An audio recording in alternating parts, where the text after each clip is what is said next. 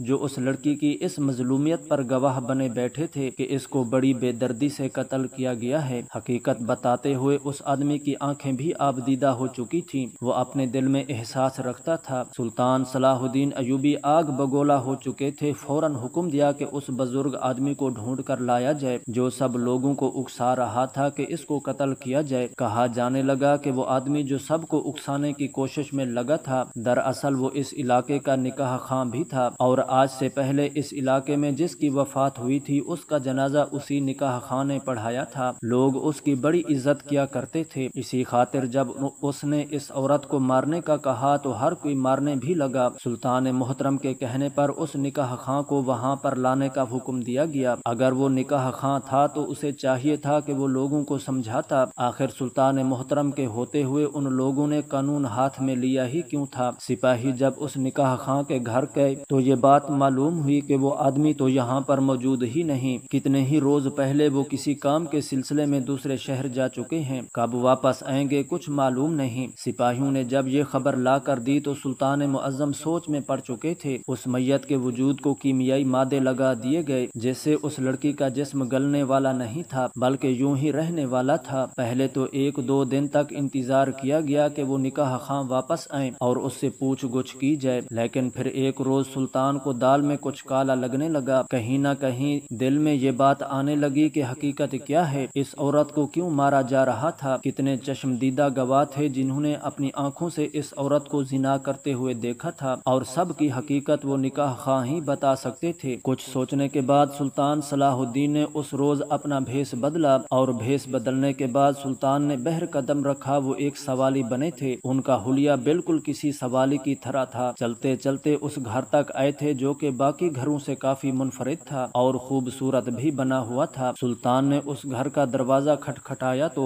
اندر سے خاتون کی آواز آئی۔ سلطان صلاح الدین ایوبی سوالی بنے، کہنے لگے کہ میں بہت دور سے آیا ہوں، بھوکھا ہوں، ابھی تو غشی کے دورے پڑنے لگے ہیں، اگر آپ کے گھر میں کچھ کھانے کو موجود ہے تو مجھ غریب کو کچھ کھانے کے لیے دے دیجیے۔ اس عورت نے پہلے تو ایک نظر سلطان کو دیکھنے کے بعد دروازہ بند کرنا چاہا، کہنے لگی کہ آرے معاف کرو، ابھی تک گھر میں کچھ بھی نہیں بنا، لیکن اگلے ہی لمحے سلطان صلاح الدین نے دروازے پر ہاتھ رکھ دیا، پھر انتہائی دکھ بھرے لہجے میں کہنے لگے کہ اس پورے بازار میں صرف آپ کا ہی گھر اس قابل لگا کہ میں آپ سے سوال کر سکوں، میں تو سوالی ہوں، آپ کو دعائیں دے جاؤں گا، کیا پتہ میری کون سی دعا آپ کو لگ جائے۔ اس عورت نے جب بار بار سلطان معظم کو ایسا کہہ کے سنا تو سلطان کو گھر کے اندر لے آئی، ایک جانب بچھی ہوئی قالین پر سلطان کو بٹھایا اور کھانا دے دیا۔ تبھی جو کچھ سلطان نے دیکھا حیران رہ چکے تھے۔ وہاں پر نکاح خواں سامنے کمرے میں موجود تھے جس کے بارے میں یہ کہا جا رہا تھا کہ وہ تو اس شہر میں موجود ہی نہیں ہے۔ جیسے ہی سلطان صلاح الدین ایوبی کی اس پر نظر پڑی تو فوراً دسترخوان سے اٹھ کھڑے ہوئے، اس آدمی کے پاس جا کر اسے گردن سے دبوچا تھا۔ وہ تو پہلے بھڑبڑایا تھا، بڑے ہی انا اور مغرور انداز میں کہنے لگا کہ تو ہوتا کون ہے مجھے گردن سے پکڑنے والا، لیکن جب سلطان صلاح الدین ایوبی کو اپنے قریب کھڑے دیکھا تو جیسے اس کی ساری ہوا نکل چکی تھی۔ سلطان اسے دربار تک لے کر آئے تھے، وہ بہت گھبرا رہا تھا، کہنے لگا سلطان معظم مجھ سے کون سی غلطی ہو گئی ہے، میں تو بڑا ہی نیک آدمی ہوں، میں نے کون سا گناہ کر دیا ہے۔ سلطان صلاح الدین نے اسے دیکھا اور پھر کہنے لگے کہ تم خود کو ایک اچھا انسان کہتے ہو، لیکن جو جاہلانہ عمل تم نے کیا ہے کیا تم جانتے بھی ہو، اگر ایک عورت زنا کرتے ہوئے پکڑی بھی گئی ہے تو لوگوں کو اسے پتھر مارنے کا کیوں کہا؟ میرے ہر سوال کا جواب خدا کو حاضر و ناظر جان کر دو، اگر ذرا بھی جھوٹ کی آمیزش مجھے محسوس ہوئی تو میں تمہیں یہیں پر پھانسی پر لٹکا دوں گا۔ پہلے تو وہ نکاح خواں تھوڑا ہڑبڑایا، پھر کہنے لگا کہ میں نے کچھ نہیں کیا، وہ عورت گنہگار تھی، مجھ سے برداشت نہیں ہوا، میں تو باقی بہن بیٹیوں کی عبرت کے لیے ایسا کر چکا تھا، میری اس سے کوئی ذاتی دشمنی نہیں تھی۔ سلطان صلاح الدین ایوبی نے جو بات اسے کہی سن کر وہ قدموں میں گر چکا تھا۔ سلطان کہنے لگے کہ اگر تم نے عورت کو زنا کرتے دیکھا تھا تو وہ آدمی کون ہے جس کے ساتھ وہ زنا کر رہی تھی؟ یہ سن کر اس کے چہرے کی رنگت بالکل بدل چکی تھی، اس کی ہر بڑاہٹ سلطان سے چھپی نہ رہ سکی۔ سلطان کہنے لگے کہ کہیں اس عورت کے زنا کرنے والے تم ہی تو نہیں؟ اتنا سننا تھا کہ وہ نکاح خواں تڑپ اٹھا، اگلے ہی پل اس نے سر پر ہاتھ رکھ کر کہنے لگا قسم کھا کر کہتا ہوں کہ آج تک کبھی حرام کاری کی طرف نہیں گیا۔ سلطان نے تو یہ جان ہی لیا تھا کہ یہ کچھ جانتا ہے لیکن بتانے سے انکاری ہے۔ اس نکاح خواں کے کتنے ہی چیلے کھڑے ہو چکے تھے، باقاعدہ احتجاج کرنے لگے تھے کہ سلطان آپ ایک زانی عورت کے پیچھے ہمارے بزرگ صاحب پر شک کر رہے ہیں، ان کی کردار کشی کر رہے ہیں، وہ زنا کرنے والی تھی، ہم نے اسے عبرت کا نشان بنایا ہے۔ سلطان محترم کہنے لگے کہ کبھی بھی جلد بازی میں فیصلہ مت کرو، بعض دفعہ نکلنے والے نتیجے ہماری سوچ سے بالکل برعکس ہوتے ہیں۔ اتنا کہنے کے بعد انہوں نے کہا اس نکاح خواں کو قید خانے میں بند کر دیا جائے، تب تک کھانا نہ دیا جائے جب تک یہ راز نہ اگل دے۔ وہ نکاح خواں روتا چلاتا رہا لیکن اسے قید خانے میں ڈال دیا گیا تھا، ابھی ایک دن بھی پورا نہ ہوا تھا کہ وہ ہلکان ہوا، سلطان محترم کی خدمت میں حاضر ہوا تھا، پھر جو سچائی اس نے بتائی تھی سلطان کے چہرے پر عیاں غصہ دیکھنے لائق تھا۔ سپاہیوں سے کہا کہ کنیزوں کو بلوا کر وہ میت یہاں پر رکھی جائے جو کہ اس عورت کی تھی۔ سپاہی دربار میں اس آدمی کو پکڑ کر لا رہے تھے،